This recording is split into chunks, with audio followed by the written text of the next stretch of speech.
Hi everyone, it's Darlene. Welcome back for another card video.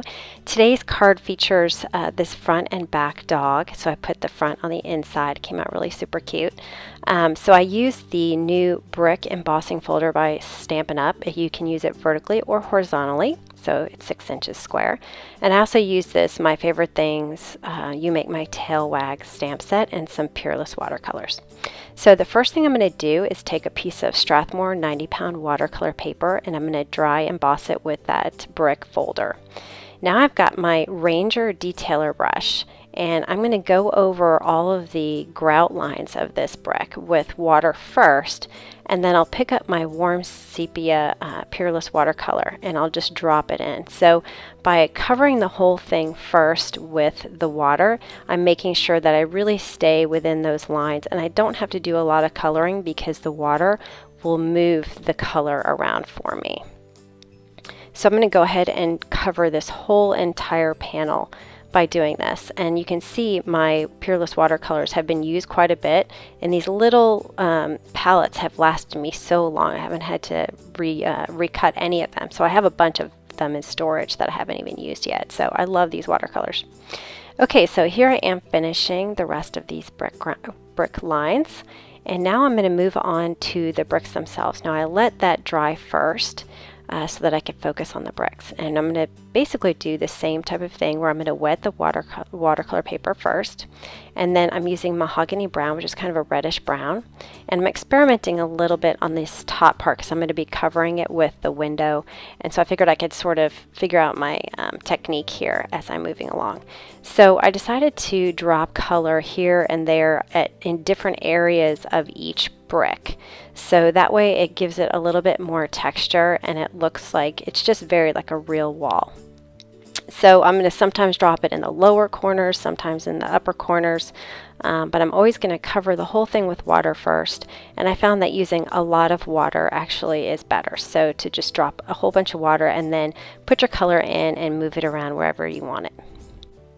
And I'm actually going to leave part of these bricks white also. So I'm going to get a lot of variation in color, and that definitely adds to the whole feel of texture.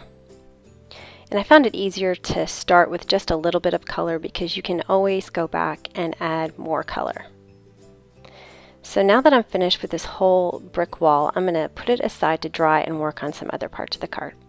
So I've got my dogs here and I'm stamping them with some Memento Tuxedo black ink onto Neenah Solar White cardstock. And I'm going to color these pieces here with some Copic markers, and I'll just turn up the music and let you watch me color for a little bit.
Now I wasn't very careful with my coloring today, so I did color over the lines a little bit.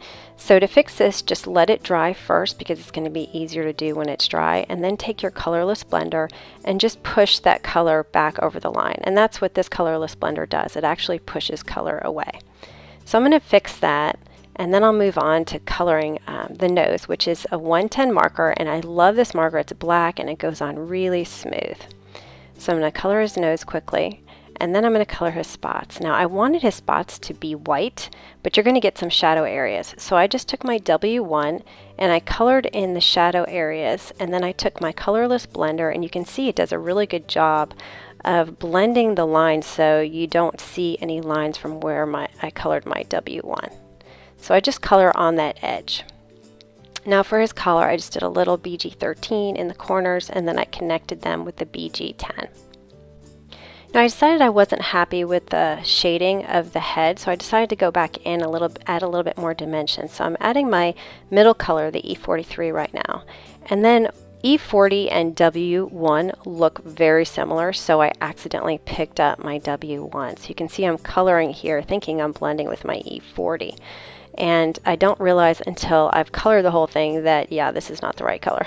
So I just wanted to show you that it's possible to fix this. So here's the E40, the color that I actually wanted to use.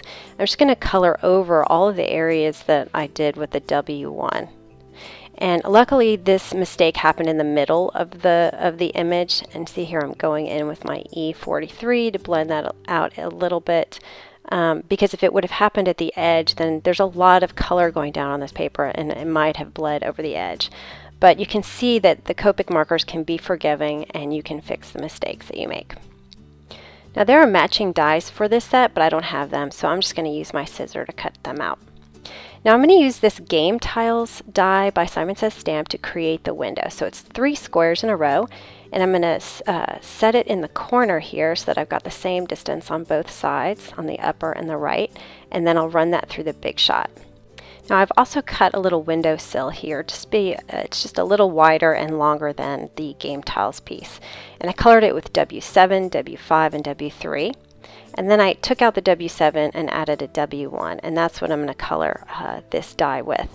And I cut off the top of it so that the window would be sort of open at the top, and that's where it's going to hang off my card. I used one shade darker on the windowsill just to have it be kind of separate from the window frame.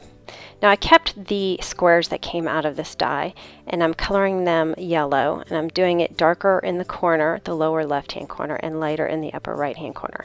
I'm just repeating this process for all 3 of these, and I'm going to insert them later into the window.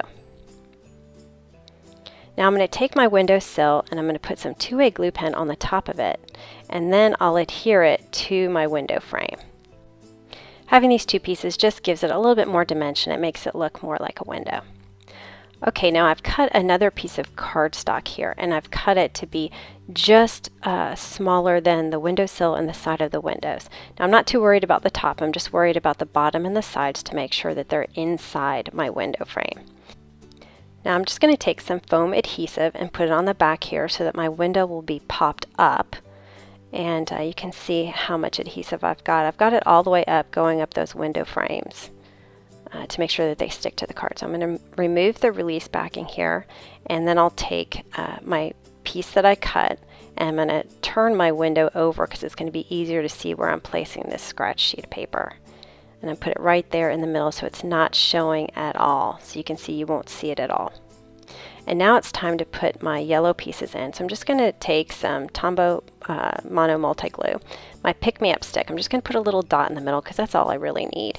And I'm going to pick up each one of these squares. I'm going to place them inside. Now remember, my window is popped up with some foam adhesive, so I'm kind of putting it through the window and adhering it to this base piece of cardstock. And I'll just take my pick-me-up stick. The other side is it's like a chisel tip, and there's a pointy tip also. It's just an acrylic piece that you can use to kind of wiggle around and move it to where it needs to be. Alright, now it's time to put my string on my dog, so I'm going to put it on his leg, and I'm going to be really careful. You don't want to squeeze it too hard because you could probably rip his leg off by doing that. So I'm going to tie it twice. And after I tie it this second time in the knot, I want to make sure that the tail piece is hanging down, and then the other one is hanging up, and I cut it long enough so that I have enough room to play if I make any mistakes. Now I'm just going to thread it through my window frame here so that it looks like it's coming from inside the window. I'm not going to adhere anything for now because I want to cut my curve first. This is an A2 die by Simon Says Stamp. I use it all the time for all sorts of things. It's a great die to have. So I'm just kind of figuring out, nothing's adhered. I'm just figuring out where I want to cut my card. And I'm going to place it right there. I'll put some surgical tape, paper tape on there to hold it in place. And then I'm going to run it through the Big Shot. So when I come back, you'll see that it's got a nice smooth curve in it, and it'll fit right there on my card base, which is just 4 1/4 by 5 1/2 inch folded Nina. Now I'm also going to need to cut the top piece of my card base, so I'm going to kind of fit this into the groove. I'm going to put my bricks on top, fit it into the groove, place it with my tape, and then run it through the Big Shot, so it'll be exactly like my brick was cut. And then I'll just use my ATG to adhere the brick to the card front. Now it's time to adhere the dog. So I just put some tape runner on him, and I'm going to kind of figure out, I've got some play with the window and the string here. I just want to make sure I get my dog placed first. So I'm going to press him down nice and secure. And once I get him in place, I'm going to go ahead and add some multi-matte medium. And this is just dries matte, so you won't see it. And I just wanted to make sure that that knot did not come undone. And then I'll just trim off the tail. And now I'm going to put my window on. So I'm going to secure my thread first. I'm just going to put some tape runner on the back, and then I'm going to measure it out. And it's not going to be exact, but I can move my window kind of left or right, whatever I need, to kind of make it a little tighter once I put my window on. So I'm just sort of estimating where this is going to be. Then I'll wrap it around the back and secure it into place. And you can see how I can kind of move the window to make sure it's tight enough.